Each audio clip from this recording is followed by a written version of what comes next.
Although Larry Klayman, yours truly, and Freedom Watch don't support political candidates in terms of what I do in a public interest group, I do personally, of course. Let's talk a little politics today, and I'll talk in my personal capacity. Joe Biden says he's running again. He'll be 80 when he runs. Doesn't matter whether he's 80 or 60. The guy's brain dead. He's stupid, had to plagiarize other people in prior presidential contests, got caught, had to bow out. And he's also a danger, not just to the United States, but he's also a danger to himself because he doesn't know where he is half the time. His wife, Jill Biden, is as despicable as he is. She runs interference for him, telling people that he's fine, he's okay. If you care about this country, you wouldn't be doing that. As I said yesterday, Richard Nixon, when he saw he was going down on Watergate, didn't try to fight it out. He wasn't like Clinton. He didn't try to stay in office, or Biden, or any of these other clowns that have been president in my lifetime. Ronald Reagan was a great president. Donald Trump did a good job. But these people, they hold on to power. You know, in Europe, whatever the faults may be in the European system, frankly, at this point, it's superior to our own. I hate to say that, particularly a parliamentary system where you can remove a prime minister relatively quickly. Our presidents stay in office. They're like cockroaches. A nuclear blast wouldn't remove them, nor cabinet secretaries. They just dig in their heels. They don't care about the American people. But Richard Nixon at least resigned, and he allowed the country to move on.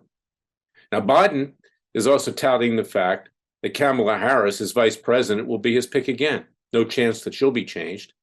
And you've got the former chief of staff, Ron Klain, who's a member of the Marxian Jewish left. That's what he is. I'm Jewish myself. I'm a Jewish Christian, so no one can accuse me of being anti-Semitic. But the Jewish left in this country is extremely destructive.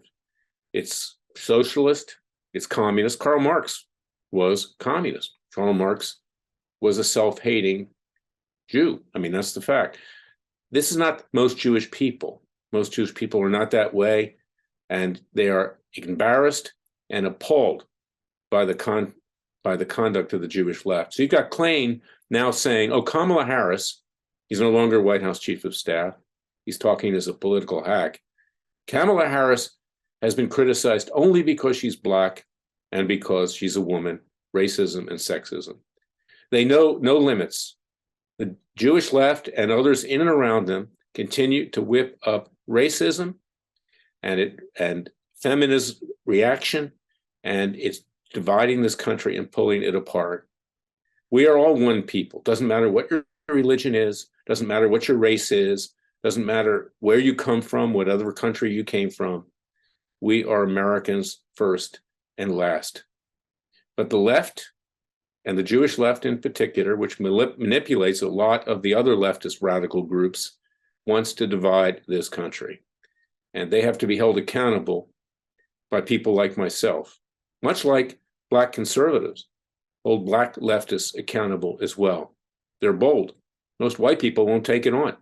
But I'm talking candidly right now because we all need to get real. We need to sober up. This country is almost destroyed. This country is on its knees. This country is almost gone. And now is not the time to be whipping up claims that people are sexist and racist when they're simply talking about the competency of someone like Kamala Harris, whose IQ, if it exceeds 70, you're pushing it, who has completely messed up everything she's been assigned to, including being able to take on what's going on at the border. So this is my commentary for today. And if you want to know why candidates like Bobby Kennedy Jr., who I know, a Democrat, are now getting 19% of the Democrat vote, it's because even normal, rational, and sober Democrats recognize that Joe Biden and Kamala Harris are a threat, not just to the country as a whole, but they're a threat to their families.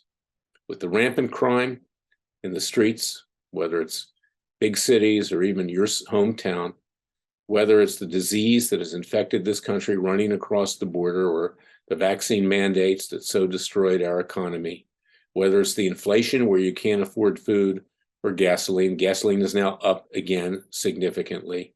Whether it's the use of a Justice Department to terrorize people who simply want to criticize our so-called government and protest. Whether it's the federal judges in DC and New York who are corrupt top to bottom, many federal judges are not, but unfortunately many are, and they get their job through campaign contributions, simply another form of bribery. We, the American people, have been left defenseless.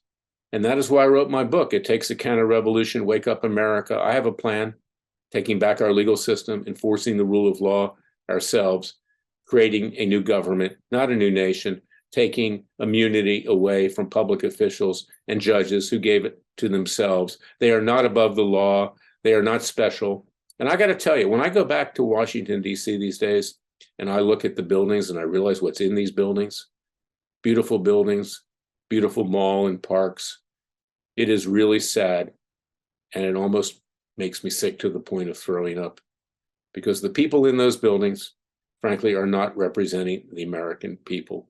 And that goes for the executive branch, the congressional branch, and especially the judicial branch, which I take to heart, because I believe in an honest legal system. And it's why I founded Judicial Watch in 1994. And it's why after I ran for the Senate in Florida, I founded Freedom Watch after that. And it's why in my private practice, I do what I do. I will not represent clients I don't believe in. And I will not support politicians I do not believe in. And I don't vote for the lesser of two evils. Right now, we have an opportunity with a new government and a new nation. We hope to see more political parties to get the best and the brightest to save this country. Our founding fathers, they had their picadillos, but they were learned men. They were lawyers. They were politicians. They were philosophers. They were farmers. They were architects. They were learned people. The people that we have on Capitol Hill today, frankly, most of them are a bunch of morons. They're carrying on like it's Sodom and Gomorrah. They're sleeping with each other. They're taking bribes. They're doing everything they can to enrich themselves and leaving the American people behind. And if you think I'm exaggerating it, read my book, read my lips. It Takes a Counter-Revolution, Wake Up America. I document what's going on, particularly with regard to the legal profession, which has become the most corrupt profession in the United States. It was Ronald Reagan who said with regard to politicians that the second oldest profession gives the first oldest profession a bad name. The same can be said about lawyers. Mark Twain said, what's the difference between a lawyer and a prostitute? Is that you get something of value from the prostitute. Of course, he was tongue-in-cheek. I don't believe in prostitution. But the fact is that throughout history, lawyers can perform very valuable roles. But unfortunately, the lawyers and judges in this country in particular have degenerated to the point, like the media, that you can't believe a word that comes out of their mouth. And that is a shame, because without a legal system that will protect the rights of the American people, we're in a revolutionary mode. That's my message for today. Just some meandering thoughts, but thoughts that you should take to heart. Because if you're retired and you're sitting there watching Fox News saying, oh, I just want to be entertained, this is amusing, then you're no better than the people that have destroyed this country.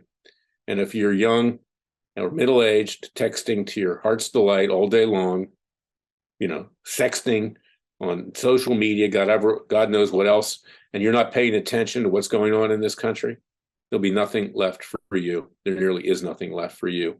So it is time to rise up. Go to freedomwatchusa.org. Contribute to our cause with tax-deductible contributions. We are your Justice Department. We're moving to enforce the rule of law ourselves against criminals like Joe Biden. We are also moving to form a new nation, and not a new government, and not a new nation, with certain fine-tuning to our Constitution so this country can survive. Go to freedomwatchusa.org. I thank you for listening to me. God bless you. Remember, the Father and Son will only help us if we help ourselves. I'll be back tomorrow with another special podcast, and listen to my radio show this week on Radio America, Special Prosecutor with Larry Klayman, that you can also get at freedomwatchusa.org. Thank you.